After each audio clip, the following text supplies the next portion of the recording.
If you be strong from inside, one day you will definitely grow in life. नमस्कार, सत श्री अकाल, सलाम, this is Amit Kapoor. So guys, आज मैं आपके सामने डिस्कस करने वाला हूँ what is the difference between 26th of December 2019 solar eclipse and 21st of June 2020 solar इक्लिप.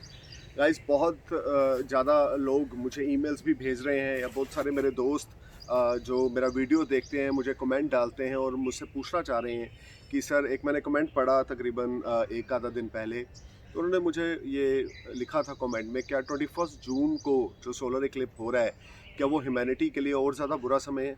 इसमें क्या इंसान और ज़्यादा स्ट्रगल करेंगे? तो गाइज़, मैं आपको क्लियर करना चाहता हूँ कि बिल्कुल ऐसा नहीं है. कुछ तथ्य, एस्ट्रोलॉजी की कुछ चीज़ें मैं आपसे शेयर करूंगा जिससे आपका कॉन्फिडेंस लेवल भी बढ़ेगा और आपको पता लगेगा कि 26 दिसंबर 2019 को क्या हुआ था जिस वजह से प्रॉब्लम आई, और 21 जून 2020 को जो इस ईयर का पहला सोलर इक्लिप हो रहा है, इसमें क्या पॉजिटिव चेंजिंग है जिससे हम बेटरमेंट की ओर जाएंगे. यानी कि ये वर्ल्ड सारा जो सफ़र कर रहा है, ये पेंडेमिक जो स्टार्ट हुआ, या आने वाले समय में 21 जून के बाद की जो पोजीशन है, वो मैं आपको इस वीडियो में बताने जा रहा हूँ. सो गाइस, सबसे पहले तो मैं बात करूँगा 26 दिसंबर 2019 को जो इक्लिप्स हुआ था.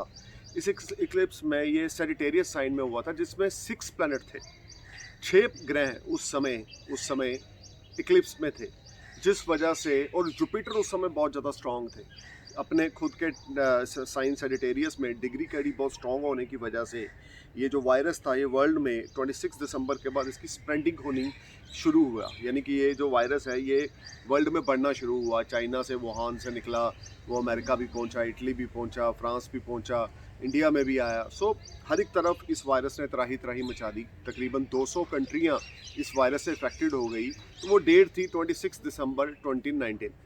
नवंबर मिड में जब फर्स्ट केस चाइना में आया, चाइना ने डिक्लेयर नहीं किया, और 5 नवंबर 29 को जुपिटर सेजिटेरियस में आए थे. राहु केतु के एक्सिस में आ गए थे जुपिटर, और सेजिटेरियस साइन में थे. इस बार जुपिटर बड़े अत्याचारी हैं, यानी कि बहुत ज़्यादा स्पीड में आगे बढ़ रहे हैं. सो गाइज, 26 दिसंबर के बाद का जो सोलर इक्लिप था, उसके बाद की जो पोजीशन थी, वो मैन काइंड के लिए, इंसानियत के लिए, ह्यूमैनिटी के लिए बहुत ज़्यादा स्ट्रगलिंग थी, बहुत ज़्यादा नेगेटिव थी.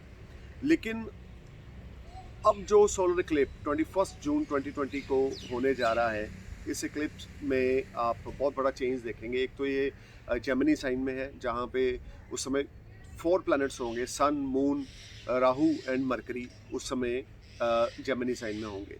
एक और चीज़ 26 दिसंबर के बाद नेगेटिव हुई कि बहुत ज़्यादा नेगेटिव कम्युनिकेशन स्प्रेडिंग होनी शुरू हुई. बहुत ज़्यादा आप सोशल मीडिया में देख लें, आप न्यूज़ चैनल पढ़ लें, तो आप कोई भी न्यूज़ चैनल सुन लें या पेपर पढ़ लें, आप यही चीज़ देखेंगे, इतने लोग, इतने इनोसेंट लोग यहाँ मर गए due to this corona virus, इतने लोग जॉबलेस हो गए, इतने लोगों को पैसा ख़त्म हो गया, उनके पास कर्जा हो गया, बैंकरप्सी हो गई. ये सारी चीज़ें आप सुनने को मिलेंगे, देखेंगे 26 दिसंबर 2019 के बाद. लेकिन अब सिचुएशन में बहुत बड़ा चेंज आने वाला है. 21 जून के बाद ये जो नेगेटिव कम्युनिकेशंस हैं, ये तकरीबन मैं बोलूँगा कि 30% रह जाएंगे. जो इनोसेंट पीपल की जान जा रही है कोरोना वायरस की वजह से, वो उसका ग्राफ भी बहुत नीचे आएगा. आप ये समझ के चलें, 21 जून के इसके बाद ये जो सोलर इक्लिप हो रहा है, ये इंसानियत के लिए एक नई ज़िंदगी, एक नए दौड़ का आगाज़ शुरू हो रहा है. अगर मैं इंडिया के बर्थ चार्ट के अकॉर्डिंग देखूं, तो ये इक्लिप इंडिया के बर्थ चार्ट यानी 15 अगस्त 1947 के अकॉर्डिंग सेकंड हाउस में लगने जा रहा है, जो कि फनासिस का हाउस है. यहाँ पे नो डाउट, जैसे कि वर्ल्ड सफ़र कर रहा है, सारी दुनिया सफ़र कर रही है, हिंदुस्तान भी सफ़र करेगा थोड़ा फाइनेंस को लेकर, लेकिन हमारी पोजीशन जो होगी और कंट्रियों से फार बेटर होगी. आप ये समझ के चलें, हमारी पोजीशन जो होगी, वो चाहे अमेरिका है, वो चाहे फ्रांस है, वो चाहे वर्ल्ड की कोई भी सुपर पावर है, कोई भी पावर है, कोई भी इकॉनमी है या कंट्री है, उससे फार बेटर रहेगा इंडिया की जो परफॉर्मेंस होगी 21 जून के बाद. अब यहीं पे हम अगर बात करें चाइना की, तो 21 जून के बाद जो चाइना का बर्थ चार्ट है, उसके अकॉर्डिंग ये जो इक्लिप्स है, उसके 12th और 11th हाउस को इफेक्टेड करेगा. तो ग्राफ चाइना का बहुत ज़्यादा नीचे आ जाएगा. आप ये समझ के चलें कि चाइना की इकॉनमी इफेक्टेड होगी, चाइना का इंटरनेशनल बिजनेस खत्म हो जाएगा, और यहाँ तक भी मैं बोल सकता हूँ कि चाइना के साथ किसी कंट्री के वार तक लगने की सिचुएशन 21 जून के बाद आपको देखने को मिलेगी. लेकिन कोरोना वायरस के मामले में 21 जून के बाद सिचुएशन थोड़ी सी पॉजिटिव वे में जाएगी, जो हम बहुत ज़्यादा लॉकडाउन में हैं, बहुत सारे मुल्क बंद हुए पड़े हैं या वर्किंग उनका ख़त्म हुआ पड़ा है, कंपनीज ही बंद हुई पड़ी हैं, तो वो सारी चीज़ें 21 जून के बाद रीओपन होंगी, लाइफ में एक स्टेबिलिटी आनी शुरू होगी। लेकिन आप सबको ये जानना ज़रूरी है कि आपके बर्थ चार्ट में अगर आपका असेंडेंस क्या है, जेमिनी साइन आपके कौन से हाउस में आ रहा है, आपके बर्थ चार्ट में किस हाउस में सोलर इक्लिप्स लग रहा है, you need to know all this things. और जिस समय सोलर इक्लिप्स लग रहा है, जिस हाउस में सोलर इक्लिप्स लग रहा है आपके बर्थ चार्ट में, आपके उस हाउस से आपके बर्थ चार्ट का सन, मरकरी, राहु कहाँ प्लेस्ड है, you need to know everything guys. तो आप अपने बर्थ चार्ट को सही तरीके से आप अपने बारे में प्रेडिक्शन ले सकते हो। क्या महादशा राहु की चल रही है आपके ऊपर, क्या सूर्य की चल रही है या बुध की चल रही है, तो भी इसके इफेक्ट्स डिफरेंट होंगे। जुपिटर की चल रही है तो डिफरेंट होंगे, मून की चल रही है तो डिफरेंट होंगे। So guys, you need to check your birth chart कि आपका असेंडेंस क्या है, दिशाएं क्या हैं। और ये जो सोलर इक्लिप्स 21 जून को होने जा रहा है, ये आपकी इंडिविजुअल लाइफ पे क्या पॉजिटिव और नेगेटिव इफेक्ट देगा। लेकिन अगर हम कोरोना वायरस की बात करें तो मैं ये चीज़ ज़रूर बोलूँगा कि जो नंबर्स ऑफ डेथ हैं वो कम होनी शुरू होंगी, और जो नेगेटिव कम्युनिकेशंस हो रहे थे पिछले 6 महीनों से, वो एकदम से कम होने शुरू हो जाएंगे।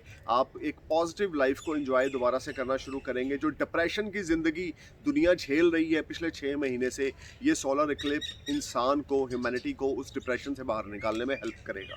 तो गाइस, एक तो मैं ये बताना चाहूँगा, इस एक्लिप्स की जो टाइमिंग है वो सुबह 9:15 बजे से लेकर 9:15 AM से लेकर 2 PM इंडियन स्टैंडर्ड टाइम है। आप इस टाइम को बिल्कुल अपने दिमाग में रखें।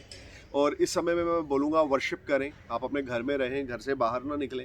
खास करके प्रेग्नेंट वुमेन अगर हैं तो उनको इस समय में बिल्कुल वर्शिप करनी चाहिए, घर से बाहर नहीं जाना चाहिए। और ख़ास करके इस समय में चाकू का या कैंची का इस्तेमाल नहीं करना चाहिए, कोई चीज़ काटनी नहीं चाहिए जिस समय सूर्य ग्रहण लगेगा, ठीक है। क्योंकि आप प्रेग्नेंट हो, आपके पेट में एक बच्चा है, तो ये इन चीज़ों का प्रभाव उस बच्चे पे पड़ेगा अगर आप इक्लिप के समय कुछ ऐसी एक्टिविटीज़ करते हो तो। सो गाइस, आप लोगों ने घर में बैठ के वर्शिप करनी है, चैंटिंग करनी है, और अपने बर्थ चार्ट को ज़रूर एनालाइज करवाना है कि ये सोलर इक्लिप आपके लिए कितना पॉजिटिव है और कितना नेगेटिव है। सो गाइस, आपको मैं दोबारा एक चीज़ बोलूँगा कि 9:15 पे 21 जून 2020 को सुबह 9:15 पे इंडियन स्टैंडर्ड टाइम से लेकर 2 PM तक ये क्लिप रहेगा, और 12 घंटे पहले इसका सूतक शुरू हो जाता है। तो आप समझ के चलें कि एक रात पहले से लेकर अगले दिन दोपहर को 2:02 तक जो प्रेग्नेंट वुमेन है वो अपना बहुत ध्यान रख के चलें, और बिल्कुल घर से बाहर ना निकलें, सनलाइट में बिल्कुल ना जाएं, घर में रह के वर्शिप करें। और ये जो सोलर इक्लिप होने जा रहा है, ये नॉर्थ अमेरिका में विजिबल है, इंडिया में विजिबल है, यूरोप में विजिबल है। तो आप ये समझ के चलें, इस सोलर इक्लिप का एक इंसानियत के ऊपर बहुत बड़ा इफेक्ट पड़ने जा रहा है। और आप बिल्कुल नेगेटिव मत होके चलें, बिल्कुल ऐसी चीज़ ना सोचें। क्योंकि मैंने एक कमेंट पढ़ा 2-3 दिन पहले मेरे वीडियो पे, किसी ने दिया हुआ था, सर 26 दिसंबर के बाद, 2019 के बाद जो लाइफ है वो बदल गई, हम लोगों ने बहुत हर्डल फेस की, क्या अब 21 जून के बाद भी कुछ ऐसी स्ट्रगल और बढ़ेगी? सो गाइज, मेरा रिप्लाई है नहीं। 21 जून के बाद कुछ भी ऐसा बढ़ने वाला नेगेटिव नहीं है, बल्कि अब हम पॉजिटिव इवेंट्स की तरफ ही बढ़ना शुरू करेंगे। Slow and steady we will win the race against corona. So guys, be strong, stay safe, I am praying for your happy future, God bless you, looking my watching my videos on YouTube. I'm praying for your happy future. Jai Hind.